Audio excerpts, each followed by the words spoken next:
भाजपकडून आतापर्यंत 19 आमदारांना मंत्रिपदासाठी फोन गेल्याची माहिती मिळत आहे।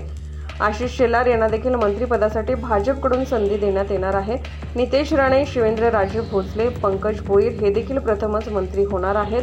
फोन गेलेल्यांच्या जुन्या मंत्र्यांमध्ये चंद्रकांत पाटील, गिरीश महाजन, राधाकृष्ण विखे पाटील यांना पुन्हा स्थान देण्यात आले, तर पंकजा मुंडे, चंद्रशेखर बावनकुळे यांना देखील मंत्रिपद मिळणार आहे। तर मंगल प्रभात, जयकुमार रावला यांना देखील फोन गेलेले आहेत। तर आळेगावचे आमदार अशोक उईके यांना देखील भाजपकडून मंत्रिपदासाठी संधी देण्यात आली आहे।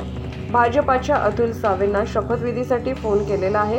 तर भाजपाचे मुंबईचे अध्यक्ष आशिष शेलार यांना देखील आता मंत्रिमंडळात स्थान मिळणार आहे। त्याशिवाय नितेश राणे, शिवेंद्रराजे भोसले, पंकज भोईर हे देखील प्रथमच मंत्री होणार आहेत।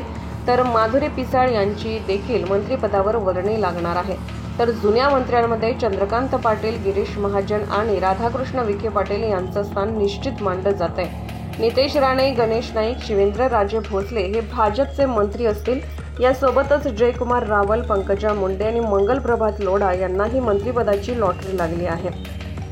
राधाकृष्ण विखे पाटील, गिरीश महाजन आणि चंद्रकांत पाटील हे देखील मंत्रिमंडळात कायम राहतील। त्याशिवाय पंकज भोयर, जयकुमार गोरे आणि मेघना बोर्डेकर यांचाही भाजपकडून समावेश करण्यात आलाय। त्याशिवाय अतुल सावे, माधुरी मिसाळ आणि संजय सावकारे हे देखील महायुतीच्या मंत्रिमंडळात पाहायला मिळतील। तर चंद्रशेखर बावनकुळे आणि अशोक उईके देखील मंत्रिमंडळात स्थान देण्यात आले। तर आशिष शेलाने, आकाश कुंडकर यांचाही मंत्रिमंडळात समावेश करण्यात आलाय। तेव्हा भाजपाकडून आतापर्यंत 19 आमदारांना मंत्रिपदासाठी फोन केलेले आहेत। दुपारी 4च्या दरम्यान हा शपथविधी सोहळा पार पडणार आहे। शिंदखेडा मतदारसंघाचे आमदार जयकुमार रावल हे सुद्धा मंत्रिपदाची शपथ घेणार आहेत। फडणवीसांसारख्या अभ्यासू नेत्यासोबत काम करण्याची संधी मिळाल्याचा आनंद आहे।